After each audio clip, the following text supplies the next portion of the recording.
Imaginen por un segundo, la cantidad de dinero y tecnología que se invierte hoy en día en preparar a una selección nacional para una Copa del Mundo. Uy, es muchísimo. Sí, exacto. O sea, estamos hablando de rastreadores biométricos, análisis de datos en tiempo real, dietas personalizadas al gramo y hasta, no sé, espionaje táctico con drones. Todo está calculado con una precisión casi de misión espacial. Totalmente. Pero luego, a ver, nos transportamos al 28 de marzo de 2026. Faltan apenas unos 75 días para el Mundial. Más de 66,000 aficionados abarrotan el Mercedes-Benz Stadium en Atlanta para un partido de preparación de altísimo nivel entre Estados Unidos y Bélgica. Un partidazo en papel. En papel, claro. Tienes toda esta tecnología de punta operando a tope, y el experimento entero se va a la basura por algo tan básico que de verdad parece una broma. Sí, es que es increíble. Nadie se acordó de revisar si se podía distinguir qué equipo traía qué playera. O sea, nadie. Es que fue un colapso logístico y deportivo que francamente nadie tenía en el radar. Porque cuando piensas en las amenazas para un equipo a semanas del Mundial, pues piensas en lesiones, ¿no? O en una baja de juego.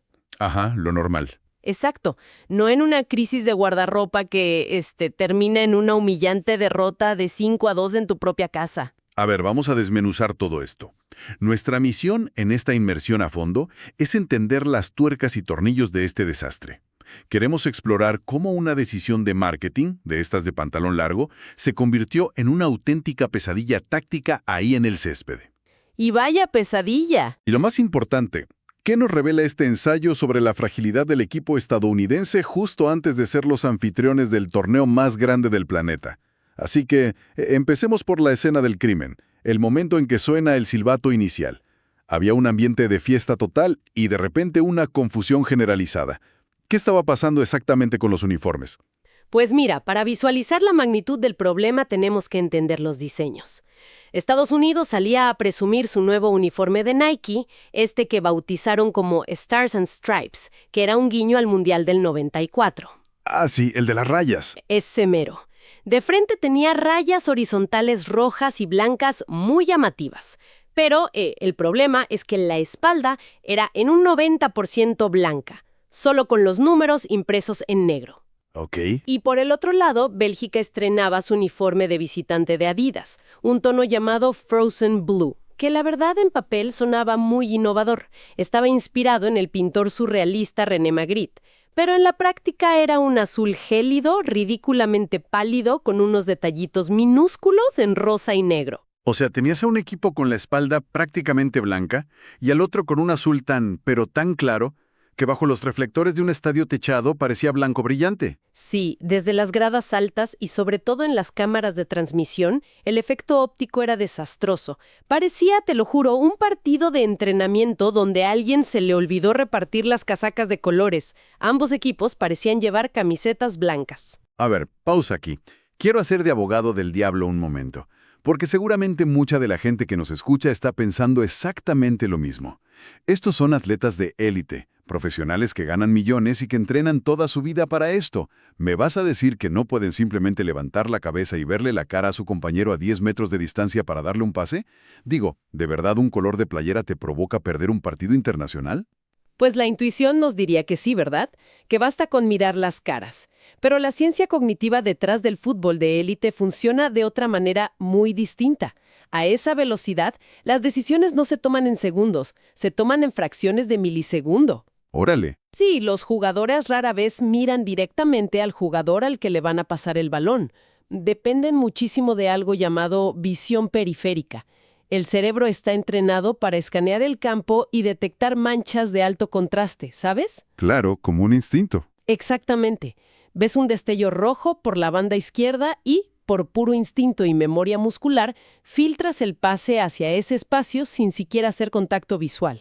Entonces, al poner a 22 jugadores con tonos casi idénticos, les provocas un cortocircuito cerebral, les quitas su herramienta de navegación más básica. Es como, a ver si estés de acuerdo con esto, es como estar jugando un videojuego de fútbol, tipo el FIFA, y de repente el sistema tiene un error, un glitch, y le asigna exactamente la misma textura blanca a los dos equipos. Tratas de armar una jugada y es simplemente imposible. Te la pasas dándole el balón al rival o el juego te obliga a pausar todo el tiempo para asegurarte de a quién estás controlando. Esa es la metáfora perfecta, me encanta. Porque ralentiza todo el procesamiento de información. Y, tenemos las declaraciones de los propios protagonistas para confirmarlo. Christian Pulisic, el capitán estadounidense, confesó en la zona mixta que estaba en estado de shock. ¿En serio? ¿Usó esas palabras? Dijo que, al levantar la vista, literalmente no podía enfocar la jugada. Se guiaba por destellos borrosos y no lograba anticipar los movimientos de sus propios compañeros. ¡Wow! Y Weston McKennie también hizo comentarios sobre esto, ¿no? Se lo tomó con un poco más de humor negro, pero el impacto táctico que describió fue súper revelador. Sí, McKennie describió el partido como una ruleta rusa. Dijo que cada pase que intentaba al espacio era, en sus palabras, un 50-50 de terminar en los pies de un belga. Y explicó algo clave, ¿eh? Se veía obligado a retener el balón 2 o 3 segundos más de lo habitual. ¿Que en el fútbol es una eternidad? Exacto. O de plano tenía que jugar en corto a un solo toque, ya lo seguro.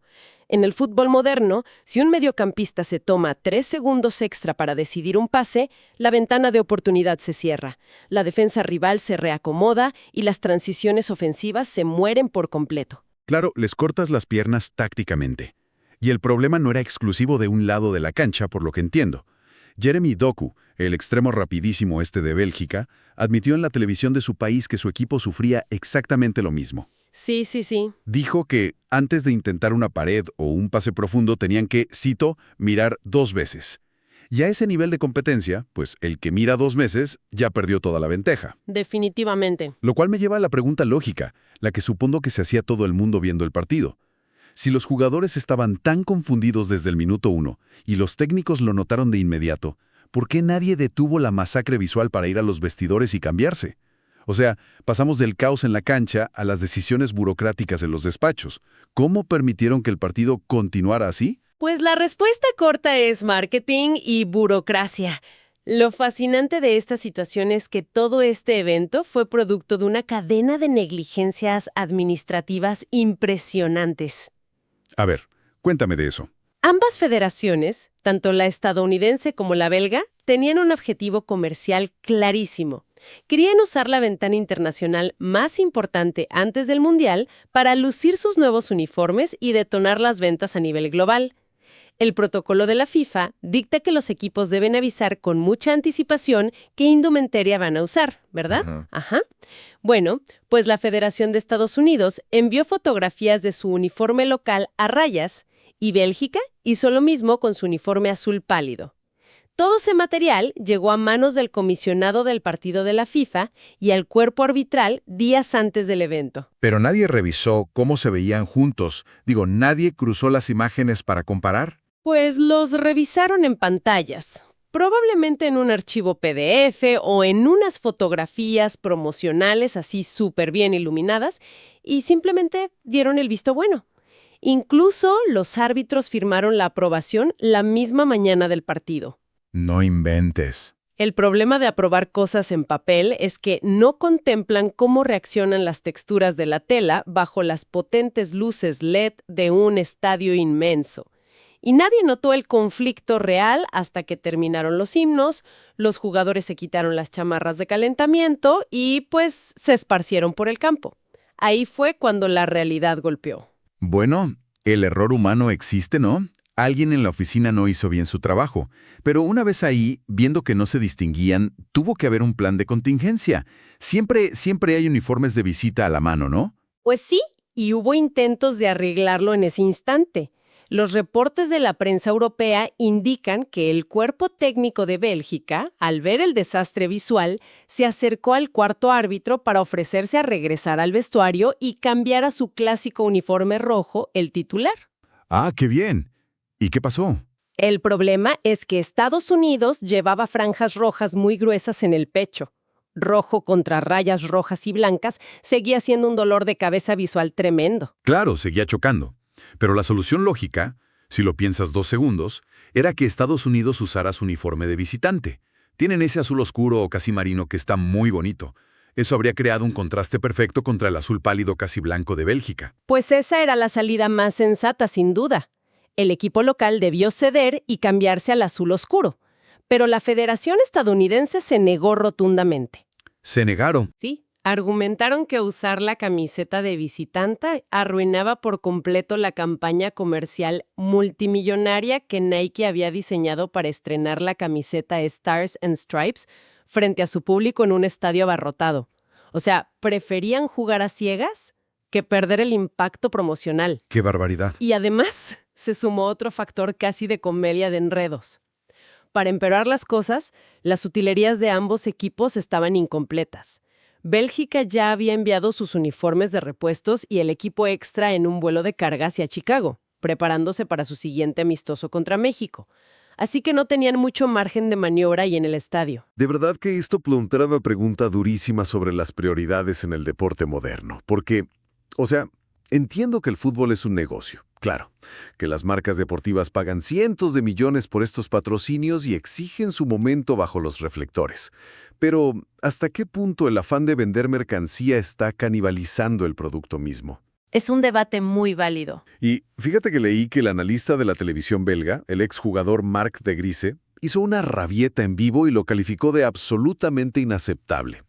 Y argumentó algo brillante. Dijo que esta terquedad iba en contra del propio interés comercial, porque hicieron que la transmisión por televisión fuera físicamente molesta de ver.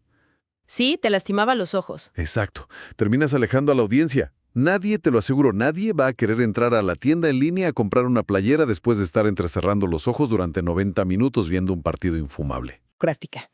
Es el clásico caso de no ver el bosque por los árboles. Querían exhibir el producto, pero destruyeron el escaparate por completo. Totalmente. Ahora, a pesar de todo este circo, la ironía más grande es que, de alguna manera, sí hubo un partido de fútbol.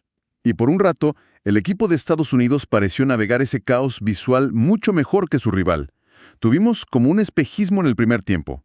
Sí, al principio la confusión pareció afectar mucho más a la visita. Estados Unidos salió a morder. Aplicaron una presión altísima que de cierta forma compensaba la falta de precisión en los pases.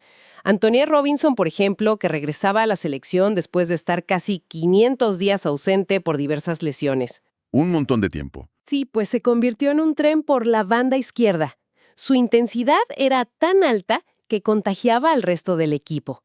Y ese esfuerzo físico rindió fruto cerca del minuto 39. En un tiro de esquina, Robinson manda un centro muy tenso, y Weston McKennie, usando ese instinto buenísimo que tiene para pisar el área rival, conectó una volea espectacular para marcar el 1-0. Un golazo. El Mercedes-Benz Stadium explotó.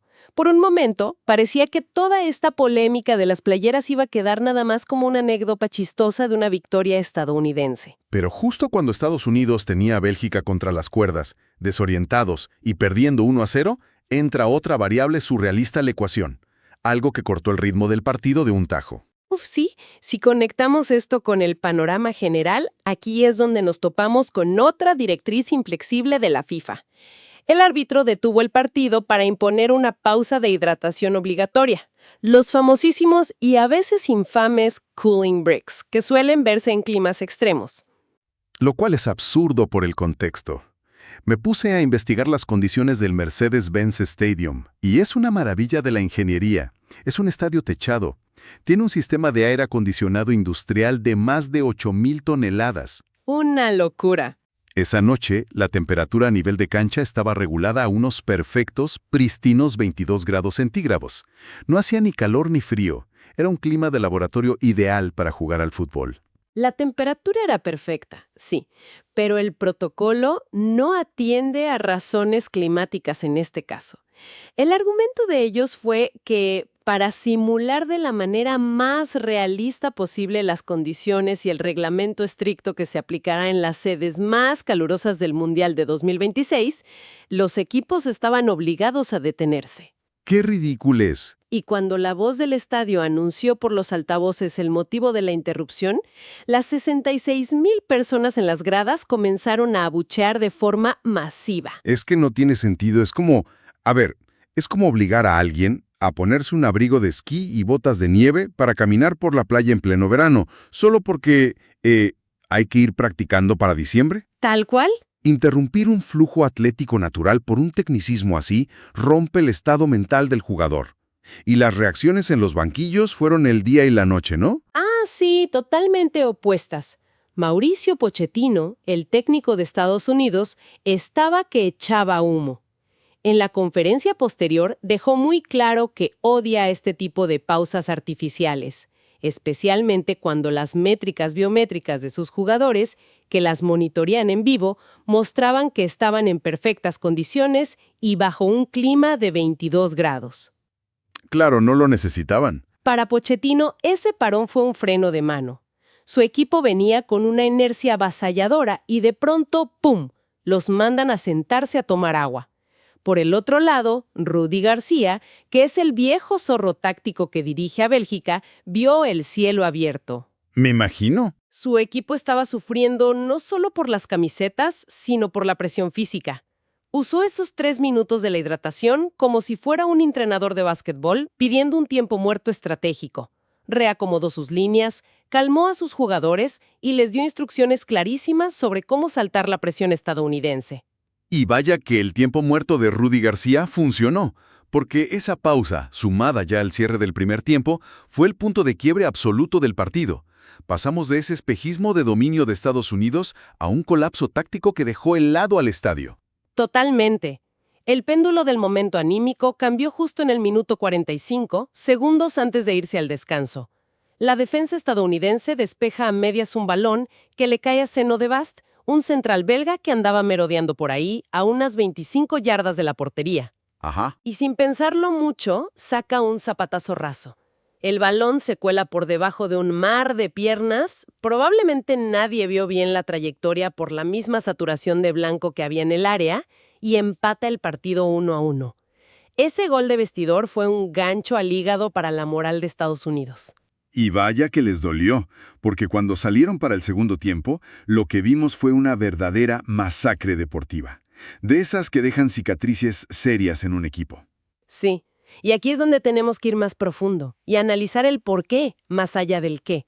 Pochettino había salido a la cancha con un experimento táctico, una formación 4-2-3-1 que él llamaba híbrida. ¿Por qué híbrida? La llamó híbrida porque intentaba parchar las ausencias por lesión de 2 de sus piezas estructurales más importantes, Tyler Adams, que es el perro de presa absoluto en el mediocampo, y Chris Richards en la defensa central. Para tapar esos huecos, el técnico improvisó colocando a Tim Weah, un jugador que sabemos lleva la vocación ofensiva en la sangre como lateral derecho. Lo cual siempre es un riesgo. Exacto. Y en el centro de la defensa alineó a Tim Ream y Mark McKenzie, una pareja de centrales que, fíjate, no jugaban juntos un partido oficial desde principios de 2024. O sea, era una línea defensiva pegada con cinta adhesiva. Se sentía como un castillo de naipes. A la menor provocación se iba a caer. Y si le quitas la base a ese castillo, que era Tyler Adams haciendo el trabajo sucio en el medio campo, y dejas que la brisa belga empiece a soplar, se iba a desmoronar. Solo faltaba que a los belgas se les pasara la sorpresa de los uniformes para que empezaran a soplar de verdad. Esa metáfora del castillo de naipes es muy certera porque la estructura no tenía cimientos sólidos. Y el encargado de derribarlo fue Jeremy Doku. Ah, claro, el del Manchester City. Él mismo. Es un especialista en el 1 contra 1. Rudi García lo identificó como el detonador de la remontada y le ordenó aislar a Tim Weah por la banda izquierda belga. Doku entendió perfectamente que Weah, al no ser un defensor natural, tenía el instinto de subir constantemente y su orientación corporal al retroceder era bastante torpe. Se lo comió vivo. Literal, Doku lo sacaba de posición, amagaba y generaba unos pasillos enormes a las espaldas de Weah, desatando el pánico en los centrales estadounidenses, que tenían que salir a cubrir zonas que simplemente no les correspondían.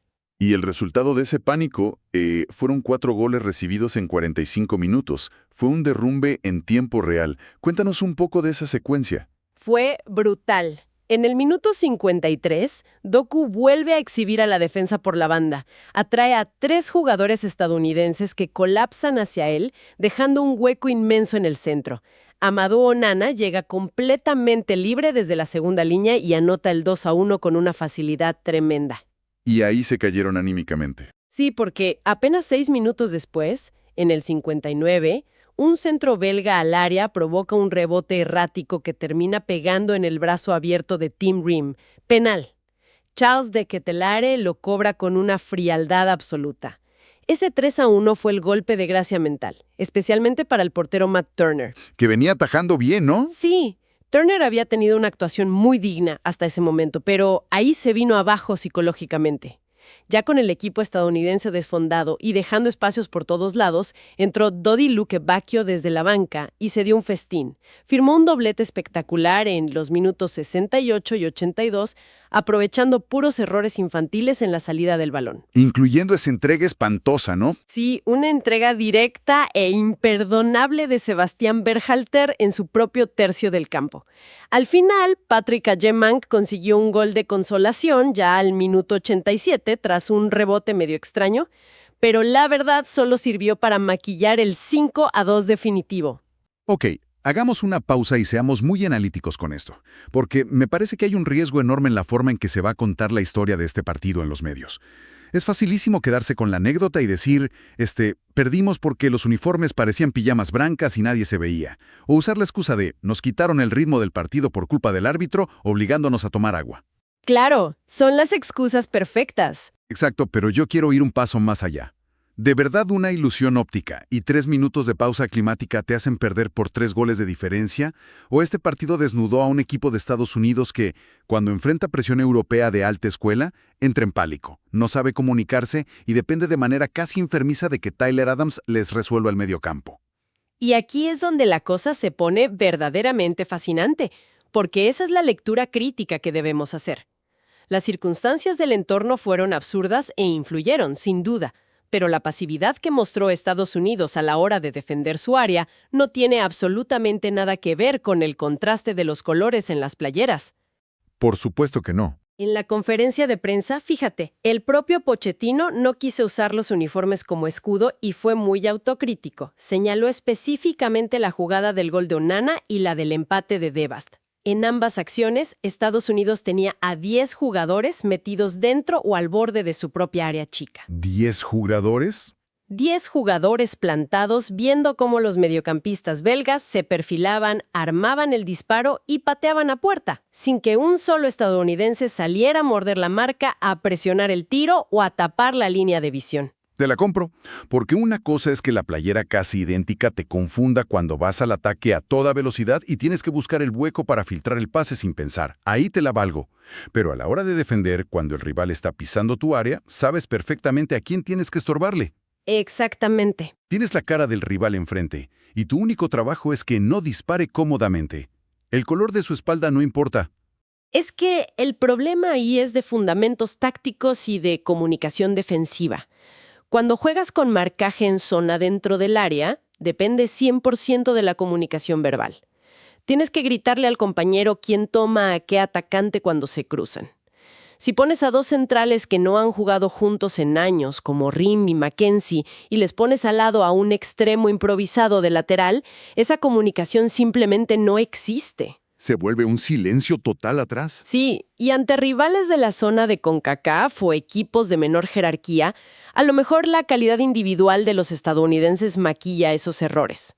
Pero cuando juegas contra la élite europea, contra tipos que son titulares en el Manchester City o en el Aston Villa, medio segundo de duda y falta de agresividad te cuestan 4 goles en un tiempo. Así de fácil. Lo cual nos sirve para recapitular y aterrizar todo este análisis para la gente que nos escucha.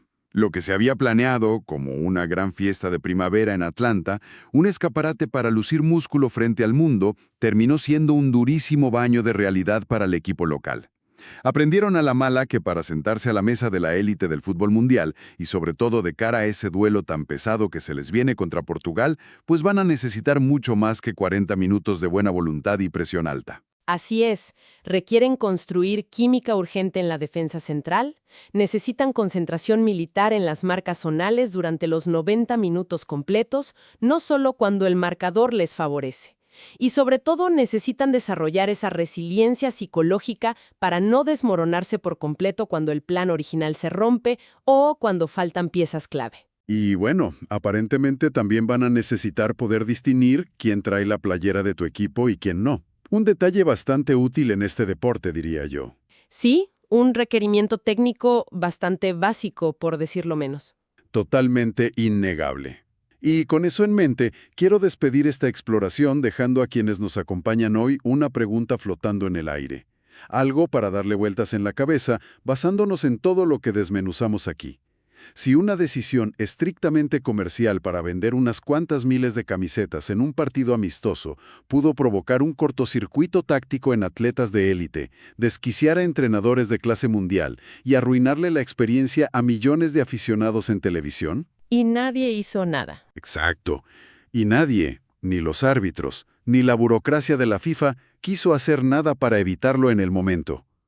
¿Qué otras reglas silenciosas y decisiones operativas estaremos a punto de ver en el próximo Mundial que estén dictadas única y exclusivamente por los patrocinadores y el afán de lucro, por encima del sentido común y la integridad misma del deporte? Si ya permitimos que un glitch comercial controle lo que pasa en el césped, ¿quién manda realmente en este juego? Es un cuestionamiento profundo que seguramente veremos reflejado de muchísimas formas en los meses por venir. Muchísimas gracias a todos por acompañarnos en esta nueva inmersión en la información. Nos vemos en la próxima.